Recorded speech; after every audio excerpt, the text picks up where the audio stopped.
Recently, another clip of iDubbbz and his wife Anisa started going viral on X. I find it fascinating because, like, if I look at you, even in like the viewfinder, extremely masculine chin, which is also why I like the buzz cut because it like emphasizes your chin, and your like heavy brow.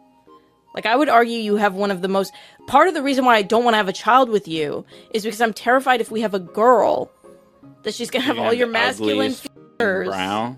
Isn't that interesting? I think about that a lot. Yeah, I have never met somebody who has such an eagle face. Like, you have a very strong brow, which is very attractive on men. To be honest, there's a lot of attractive women that have that as well, like Kristen Stewart. Yeah. But combined with me, I think the combination would be bad for a woman. Nah. I think you're tripping. I don't know.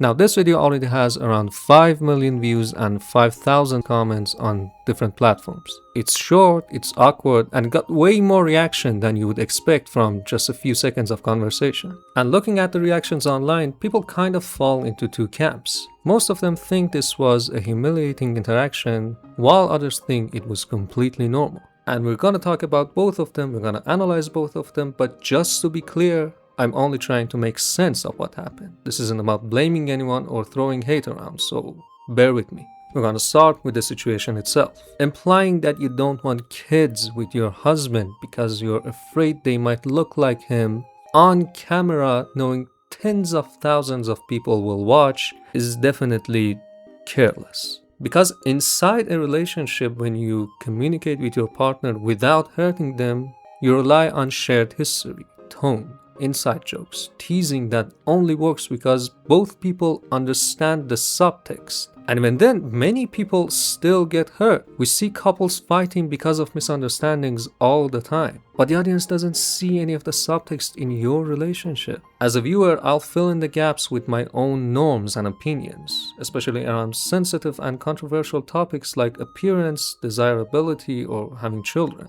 Yo, if I heard that, I think my soul would leave my body.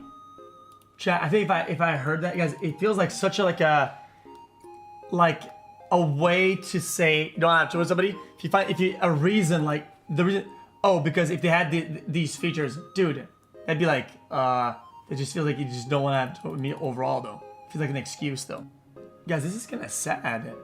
So when you take something that personal, that intimate, and talk about it on a podcast, you're moving it from a private context into a public one.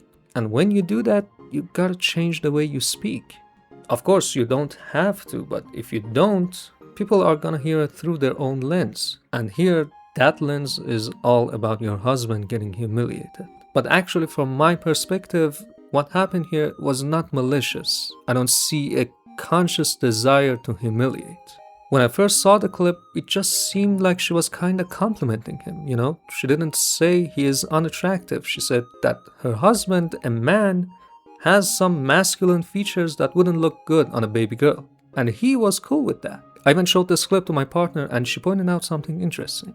I think almost everyone deep down worries about their future child. We all want our kids to be healthy, to be attractive, but most people don't actually say things like, because of this trait you have, our child might not be attractive. Her point was that if she were in that situation, she wouldn't say something like that to someone she genuinely loves, because on a subconscious level, it could plant the idea that they're not attractive, and that is hurtful. She also said that this is where the lack of context about their relationship really matters. Maybe they've already had private conversations like having kids is scary. Or maybe Ian had said this before that, yeah, imagine combining your features and mine, I wouldn't like that either. That's likely why she felt comfortable saying it out loud, because within their private dynamic, it might already be normalized or even joked about. So even though she could have handled it differently, what comes across as cruel to the public might actually be part of a conversation they've already had privately.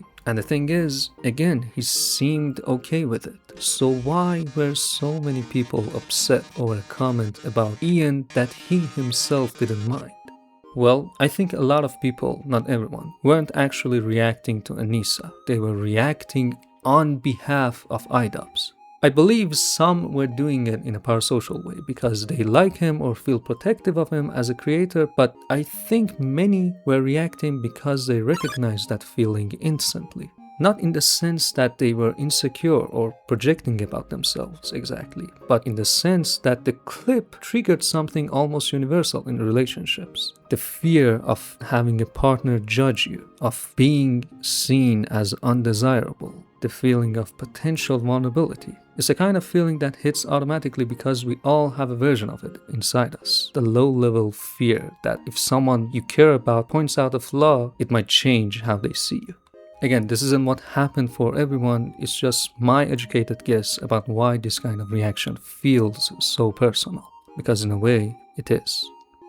Also, a quick thing. Apparently YouTube added a hype button. If you click it, this video gets boosted and it actually helps the channel grow way more. So if you want to support the channel, press it. Alright, thanks for watching and goodbye.